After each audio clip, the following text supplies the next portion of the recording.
Karena gue mau hadir, gue mau menyaksikan sendiri bagaimana Indra Tarigan masuk ke mobil tahanan dan dibawa ke rutan Cipinang.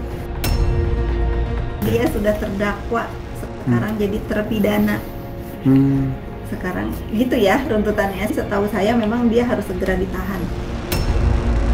Jadi dimanapun Indra Tarigan berada, daripada jadi buron, mendingan menyerahkan diri ke kejaksaan ketika putusan itu sudah dilimpahkan ke Kejaksaan Jakarta Selatan.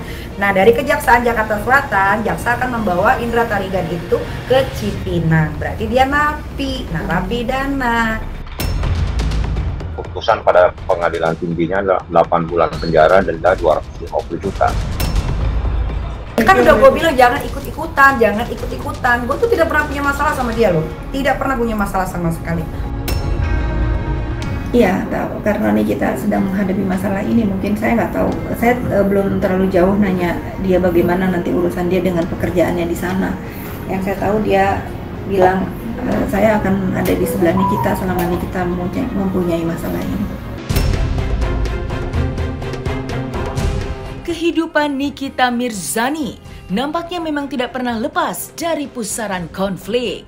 Ya, diketahui aktris kontroversial itu kerap kali terseret ke dalam suatu permasalahan yang berujung pada sel tahanan.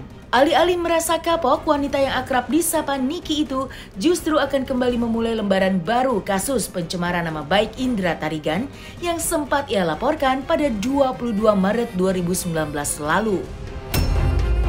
Selain untuk menuntut keadilan, ibu 3 anak itu bermaksud ingin memberikan efek jera lantaran ia sudah cukup geram terhadap Indra Tarigan yang selalu ikut campur dalam setiap masalah di kehidupan Nikita. Fitri Salhuteru pun mengaku jika dirinya sudah tidak sabar melihat seteru Nikita itu masuk ke dalam jeruji besi.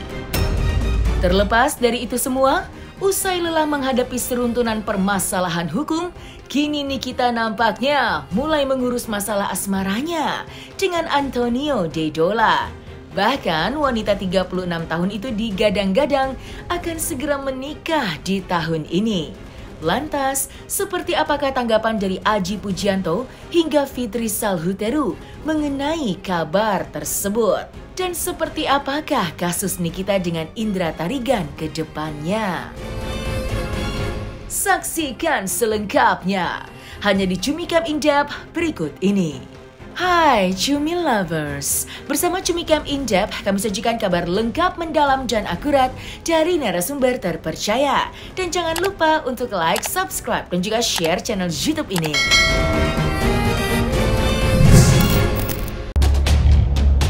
Kasus kontroversial Nikita Mirzani memang kerap menggegerkan publik.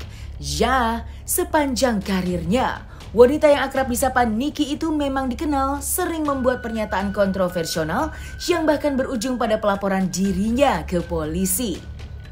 Seperti diketahui, Niki baru saja terbebas dari jerat hukum atas kasus pencemaran nama baik yang dilaporkan oleh Dito Mahendra. Namun, belum lama ini menghirup udara bebas, ibu 3 anak itu nyatanya kembali tancap gas, di mana kali ini dia akan mengejar seteru lamanya Indra Tarigan. Seperti diketahui pada 22 Maret 2022 lalu, Nikita pernah melaporkan Indra Tarigan atas dugaan kasus pencemaran nama baik. Menurut pengakuannya, Nikita akan mendesak Indra agar segera muncul ke hadapannya untuk memulai persidangan yang kala itu pernah tertunda. Lantas, benarkah Indra Tarigan telah divonis bersalah? Dan seperti apakah harapan Nikita ke depannya terhadap kasusnya tersebut? Dan Indra Tarigan itu kasasinya ditolak. Jadi gini, dia itu divonis bersalah di hakim. Ya, dia itu sebenarnya sudah terdakwa. Saat itu dia divonis bersalah, dia harus menjalankan hukuman 8 bulan plus bayar denda 250 juta, kalau enggak dia harus menjalani tahanan lagi selama 6 atau 8 bulan. Berarti total 1,6 bulan ya kan. Tapi dia banding. Pas ketika dia banding dia kalah. Dia kasasi yang paling atas, di kasasi pun dia kalah dan gue sudah menerima laporan kasasinya ditolak. berarti kan sudah nggak ada lagi di atas kasasi. Udah inkrah. Udah inkrah. Nah, tinggal dari Mahkamah Agung ini putusannya keluar dikirim ke Kejaksaan Jakarta Selatan. Kejaksaan Jakarta Selatan, jaksanya ini tinggal mengeksekusi. Jadi dimanapun Indra Tarigan berada, daripada jadi buron, mendingan menyerahkan diri ke kejaksaan ketika putusan itu sudah dilimpahkan ke Kejaksaan Jakarta Selatan.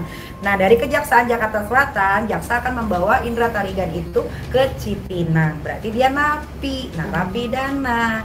Gitu prosesnya. Jadi bukan pas kasasi ditolak terus dia langsung dipenjara, enggak, prosesnya masih 1-2 minggu lagi nih.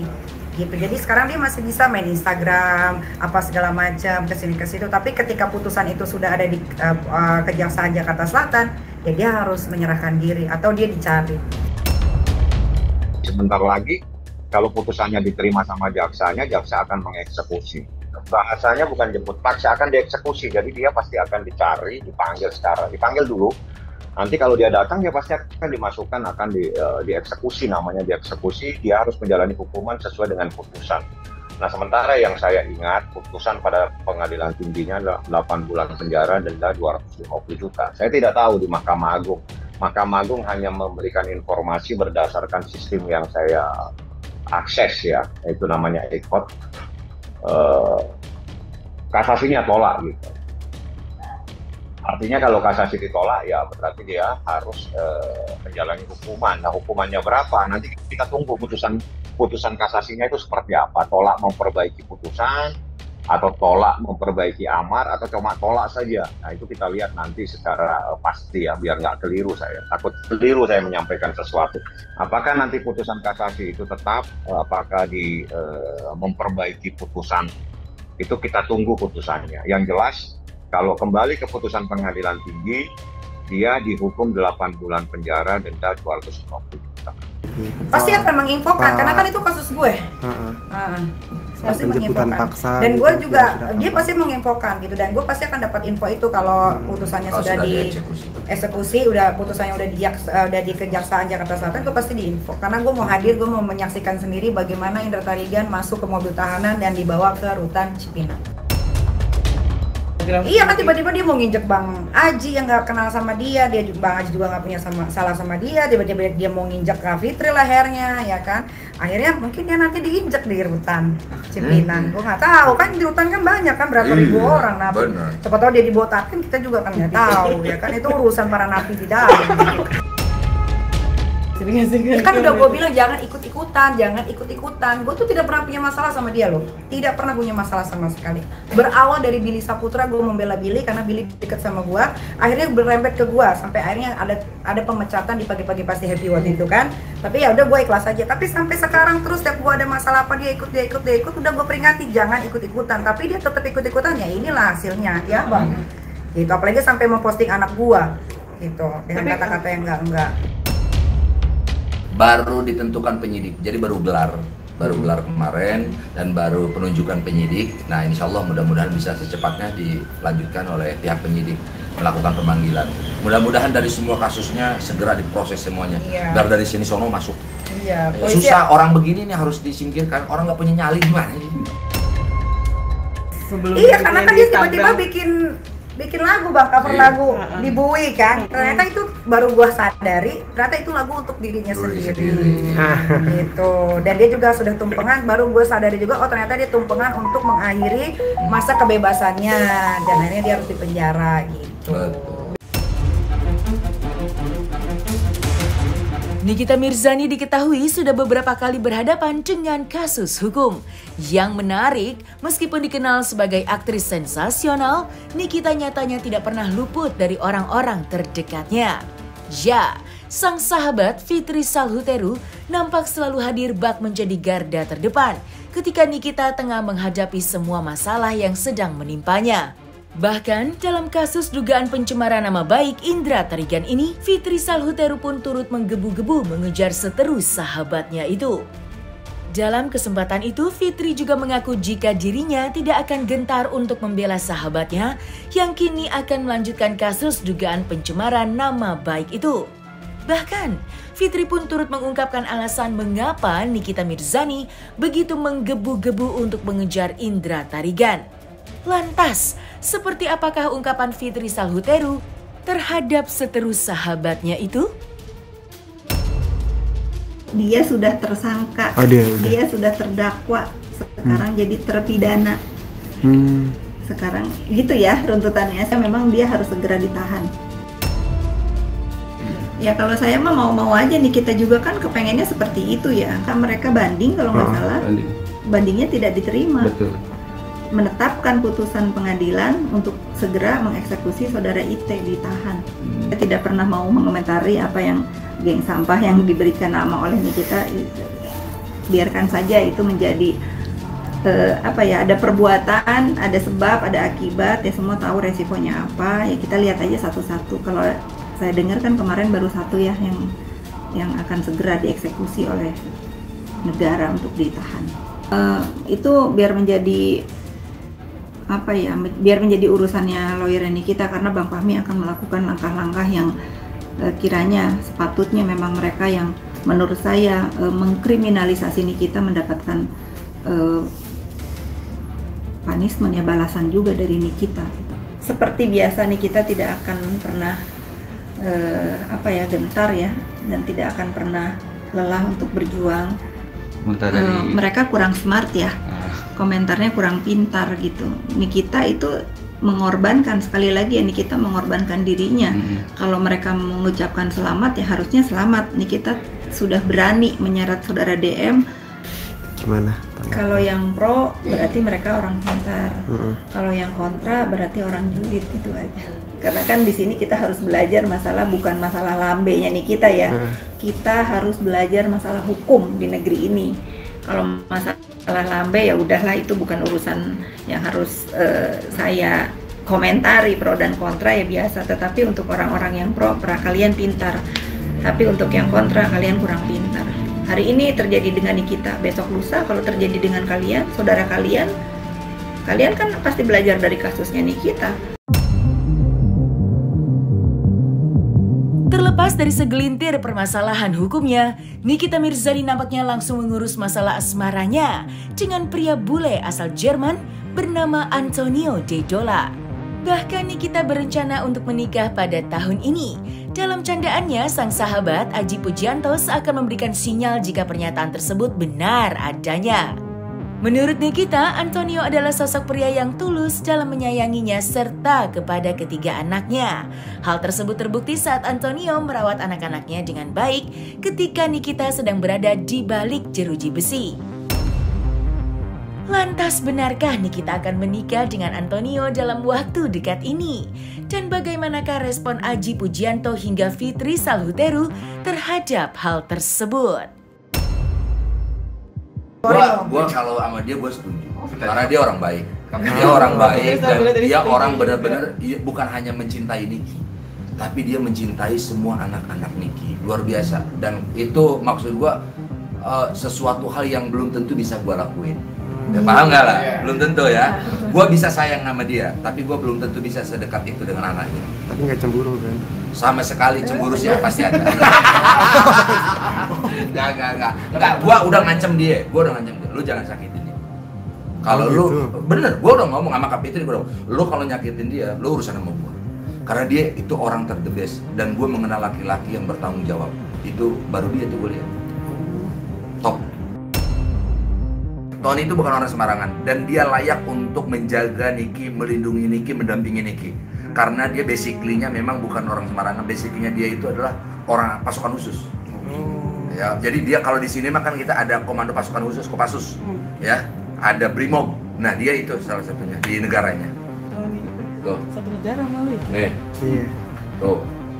Iya Tuh. dong. Dia pasukan khusus. Dia bukan orang sembarangan. Makanya tuh. Polisi. Tony itu jodohku. Kalau jodoh doain aja, kan sekarang dia lagi dekat dengan Tony. Dia anak baik. Dari Mbak sendiri setuju? Sangat setuju, tidak ada alasan untuk saya tidak setuju sama Tony. Karena apa? Terlalu baik untuk saya bilang. Ada jeleknya di mana ya? Baik sama anak-anak, bertanggung jawab. Ya sempurna lah buat saya ya. Iya, tahu. Karena Nikita sedang menghadapi masalah ini, mungkin saya nggak tahu. Saya belum terlalu jauh nanya dia bagaimana nanti urusan dia dengan pekerjaannya di sana. Yang saya tahu dia bilang saya akan ada di sebelah Nikita selama Nikita mempunyai masalah ini. Tony sayang banget sama anak-anakku, melebihi dari bapak kandungnya. Dan sulit untuk dipertanyakan ya, Bay ya.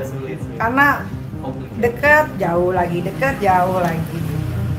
Akan dipercepat ke jenjang 2024 setelah dia jadi anggota Komisi 3 DPR RI. Kalau Bang Haji ini mungkin tidak punya istri ya, ya mungkin gua minta Bang Haji lu mending kawinin gua dah gitu. Iya bener itu bener. Dari awal udah ngomong gitu. Berhubung karena gue punya istri, makanya motor yang jadi korban. Istrinya juga baik banget. Iya. Iya suka, memang suka. Gue suka sayang. Suka sayang, care banget. Tapi sebagai adik dan kakak, saudara gitu. Dari Kak Fitri dulu. Dari Kak Fitri. Karena gue kan dulu bisnis sama Kak Fitri bareng 2020, tuh kan. Nah akhirnya dikenalin, nih Niki. Nah gue kan dulu tahu dia, tapi gue nggak sedekat itu. Tapi sama Kak Fitri gue bisa dekat. Yang jadi tambah dekatnya lagi itu adalah ketika masalah ini di Serang, karena kan Bang Haji tinggalnya di Serang. Pertama, saya banyak pelajaran yang berharga dari kasus Niki ini. Banyak ilmu pengalaman yang saya dapat tentang penyelenggaraan pemerintahan ini.